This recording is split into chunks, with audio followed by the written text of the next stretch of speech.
सत्यनारायण भगवान की जय। बोलिए मेरे बांके बिहारी लाल की जय।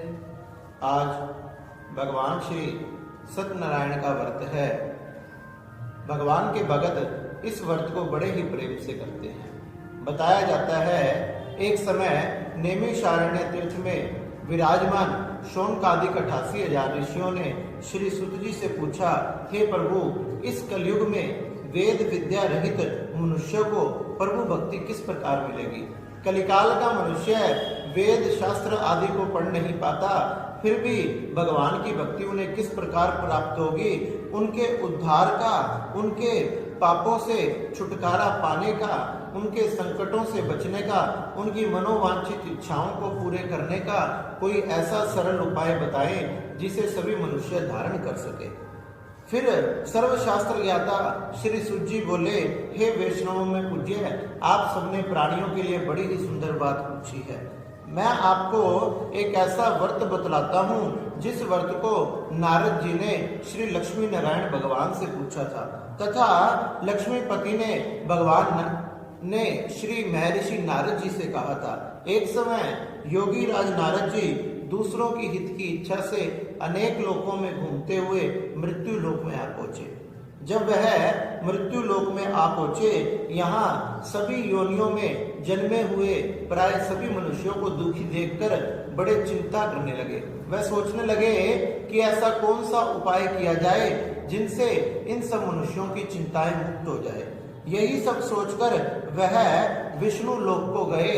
वहां पर श्वेत वर्ण 4 भुजा वाले देवों के देव नारायण भगवान को देखकर कहने लगे, हे भगवान, आपके चरणों में मेरा प्रणाम है। आप अत्यंत शक्ति संपन्न हैं, मन तथा वाणी भी आपका पार नहीं पा सकती। आपका ना कोई आदि है, ना मध्य है, ना अंत है। इस प्रकार से भगवान की स्तुति करने लगे। भगवान श्री नारद जी की स्तुति से प्रसन्न हो गए तथा भगवान बोले, हे मुनिश्रेष्ठ, आपके मन में क्या है? निसंकोच होकर कहो, आप किस काम के लिए आए हो? तब नारद मुनि बोले, मृत्यु लोक में सभी मनुष्य अपने कर्मों द्वारा दुखी है। हे भगवान, ऐसा कोई उपाय बताए जिससे उन सबके दुख दूर हो जाए। हे नारद जी, आपने मनुष्यों की भलाई के लिए बड़ी ही सुंदर बात पूछी है। आज मैं आपको ऐसी गुप्त बात को कहता हूँ जिसे एक बार लक्ष्मी जी ने मुझसे पूछा था। आप ध्यान से सुनो। बहुत पुण्यों को देने वाला स्वर्ग तथा मृत्यु लोक दोनों में दुर्लभ एक उत्तम व्रत है जिसका नाम है भगवान श्री सत्यनारायण का व्रत। भगवान श्री सत्यनारायण का व्रत विधि पूर्वक करने से मनुष्य के सब दुख दूर हो जाते हैं तथा मृत्यु के उपरांत उसे मोक्ष की प्राप्ति होती है। भगवान के वचन सुनकर नारद मुनि कहने लगे, इस व्रत का क्या फल है, क्या विधान है तथा किस किस ने इस व्रत को किया, यही सब हम सुनना चाहते हैं। भगवान बोले, दुख शोक आदि को दूर करने वाला, धन धान को बढ़ाने वाला तथा सौभाग्य तथा संतान को देने वाला यह व्रत सभी स्थानों पर विजय प्रदान करने वाला है। हे नारद जी, पूर्णिमा की शाम के समय, सत्यनारायण की शाम के समय अपने ब्राह्मणों तथा बंधुओं को बुलाकर भगवान की पूजा करें। भगवान की पूजा करके भक्ति भाव से उन्हें केले का फल, दूध, दही, गेहूं का चूर्ण, सवाया आदि शक्कर गुड़ समर्पित कर देवे तथा भक्षण योग्य पदार्थ जमा करके भगवान को अर्पण कर देवे। ब्राह्मणों सहित भोजन करें तथा सबसे पहले ब्राह्मणों को भोजन कराकर फिर स्वयं भोजन करें। इस प्रकार नृत्य गीत आदि का आचरण करते हुए सत्यनारायण भगवान का यह व्रत करना चाहिए। विशेषकर कलिकाल में यह भूमि पर मोक्ष का सरल उपाय है। सुत जी बोले, हे ऋषियों, जिसने पहले समय में इस व्रत को किया उसका इतिहास तुम्हें कहता हूँ। आप ध्यान से सुनो। सुंदर काशीपुरी नगरी में एक अत्यंत निर्धन ब्राह्मण रहता था। वह भूख और प्यास से बेचैन हुआ पृथ्वी पर घूमता था। ब्राह्मणों से प्रेम करने वाले भगवान ने एक दिन उस ब्राह्मण को दुखी देखा तो बूढ़े ब्राह्मण का रूप बनाकर उसके पास जाकर पूछने लगे कि आप नित्य पृथ्वी पर दुखी होकर क्यों घूमते हो? वह कहने लगे कि हे ब्राह्मण देवता, मैं निर्धन ब्राह्मण हूँ और भिक्षा के लिए पृथ्वी पर घूमता हूँ। अगर आप ऐसा कोई उपाय जानते हो कि मुझे ज्यादा भटकना ना पड़े, घूमना ना पड़े, तो कृपया करके मुझे वो उपाय बताइए। जब बूढ़े ब्राह्मण का रूप धारण करने वाले नारायण भगवान कहने लगे, हे ब्राह्मण, आप सत्यनारायण भगवान का व्रत करो, वह व्रत सभी की मनोकामनाओं को पूर्ण करने वाला है, इसलिए आपने उसका व्रत करना चाहिए। उस ब्राह्मण को नारायण भगवान ने व्रत का सारा विधान बताया और व्रत का विधान बता के अंतर ध्यान हो गए।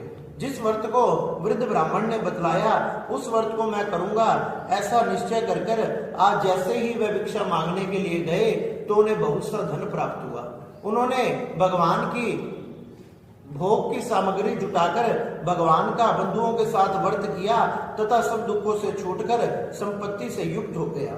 उस समय से वह ब्राह्मण हर मास ये व्रत करने लगा। इस तरह सत्यनारायण भगवान के व्रत को जो करेगा वह सब पापों से छूटकर मोक्ष को प्राप्त होगा। बताया आगे भी जो पृथ्वी पर इस व्रत को करता है वह सब दुखों से छूट जाता है। इस तरह नारद जी ने नारायण का कहा हुआ ये व्रत मैंने तुमसे कहा, हे विप्रो, अब मैं और क्या कहूँ। ऋषि बोले, हे मुनीश्वरों, संसार में इस ब्राह्मण से सुनकर किस किसने इस व्रत को किया ये भी हम सुनना चाहते हैं, इसके लिए हमारे मन में श्रद्धा है। सूत जी बोले, हे मुनियों, जिसने पहले इस व्रत को कहा उसे मैं कहता हूँ, आप ध्यान से सुनो। एक समय एक ब्राह्मण धन तथा ऐश्वर्य के अनुसार बंधु बांधवों के साथ व्रत करने के लिए तैयार हुआ। उसी समय एक लकड़ी बेचने वाला बूढ़ा आदमी वहां आया। बूढ़े आदमी ने 12 लकड़ियों को रखकर ब्राह्मण के मकान में गया।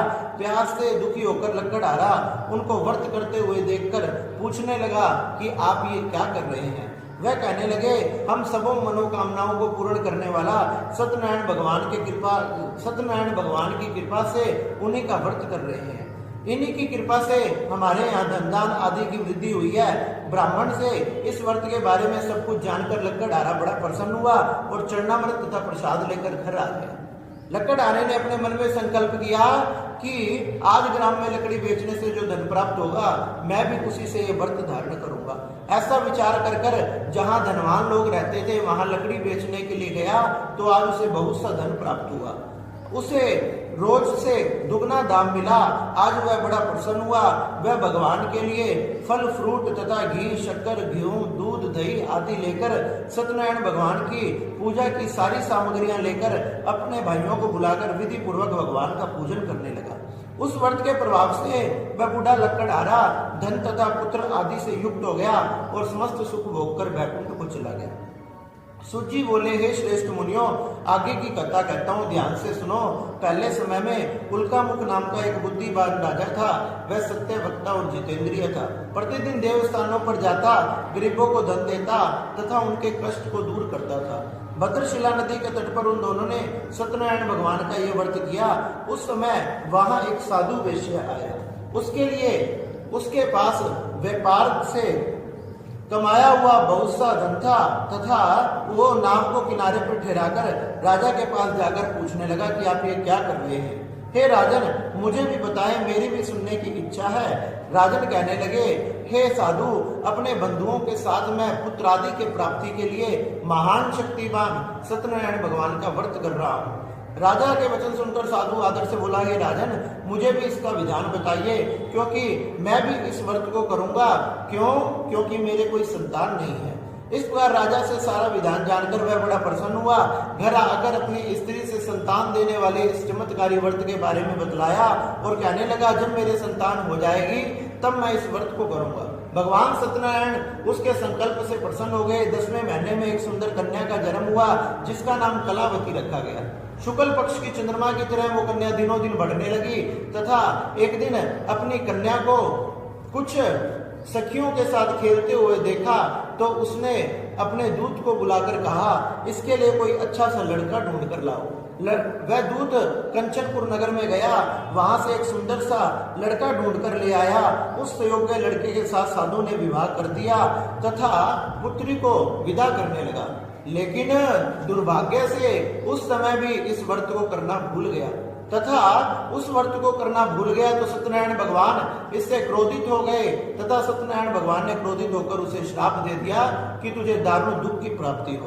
अपने कार्य में साधु बनिया जमाता सहित एक बार दोनों ससुर जमाई समुद्र स्थित नगर में व्यापार करने के लिए गए। एक रोज भगवान सत्यनारायण की माया से प्रेरित होकर कोई चोर राजा का धन चुरा कर ले गया। किंतु राजा के दूतों को आता देखकर चोर ने घबराकर भागते हुए राजा का धन वहीं छिपा दिया।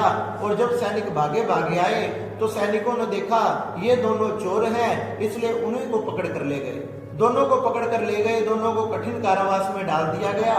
दोनों मन ही मन में सोचने लगे, हे भगवान, हमसे कौन सा अपराध हुआ है। इस प्रकार से भगवान की माया से उनके घर पर भी जो धन तथा अन्न रखा था उसे चोर चुरा कर ले गए तथा उनकी स्त्री तथा बेटी भी बड़ी दुखी हुई।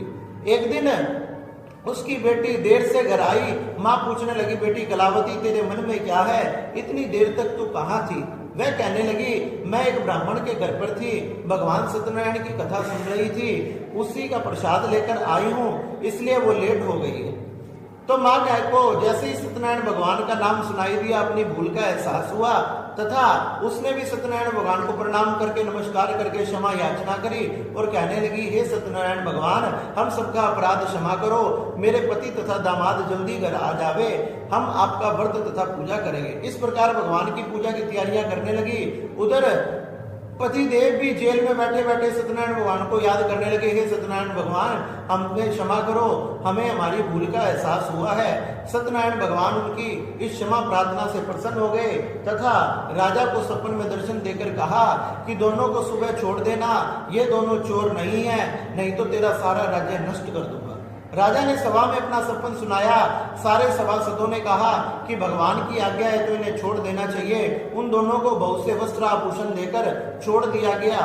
उन्होंने मंगलाचरण करके यात्रा आरंभ की। जैसे ही यात्रा आरंभ करी, भगवान परीक्षा लेने के लिए आ गए तथा भगवान ने आके पूछा, हे साधु, तेरी नाम में क्या है? वह हंसते हुए बोला, क्यों धन लेने की इच्छा है?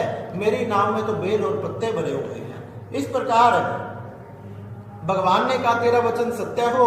वह थोड़ी दूर जाकर एक आसन लगाकर बैठ गए तथा जब दोनों ने नित्य क्रिया करने के बाद नाव पे से कपड़ा उठाया और अपने नौका में धन की जगह बेल और पत्ते भरे देखा तो बड़ा अचंभा हुआ।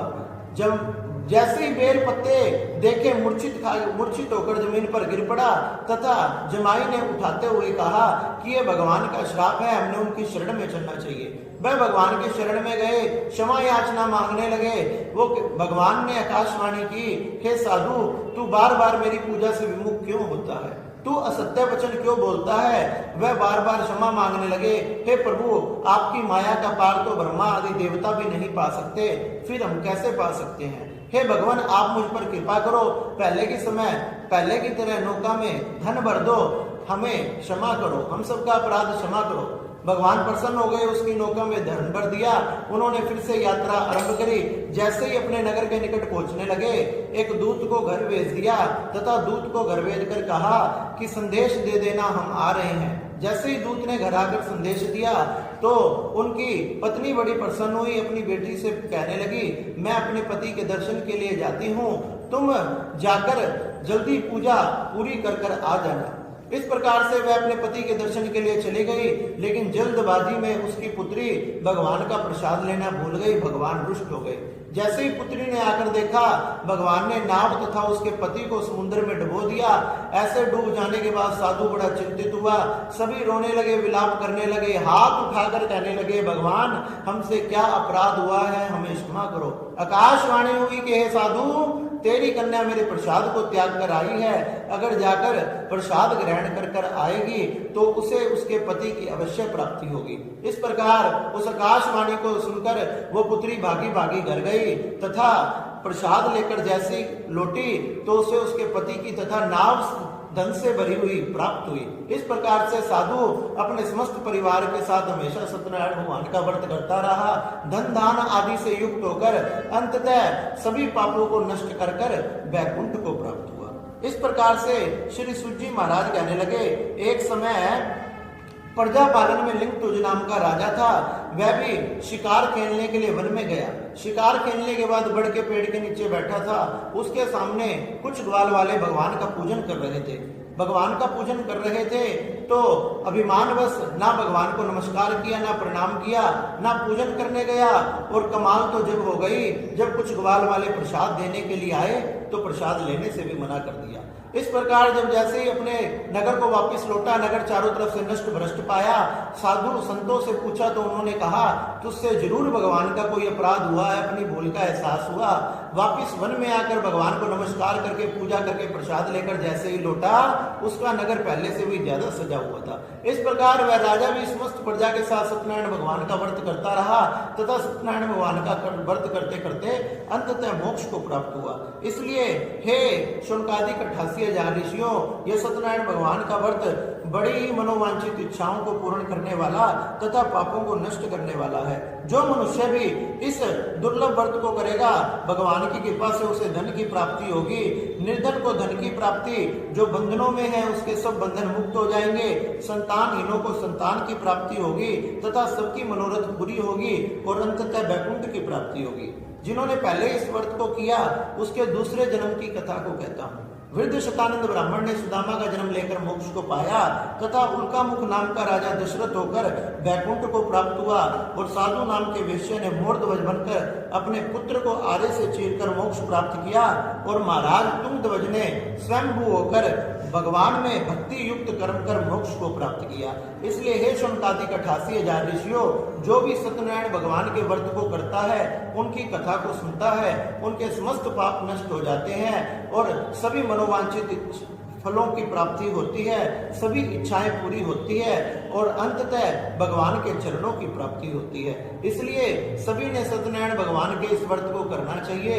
सत्यनारायण भगवान सब पे कृपा करने वाले। बोलिए सत्यनारायण भगवान की जय।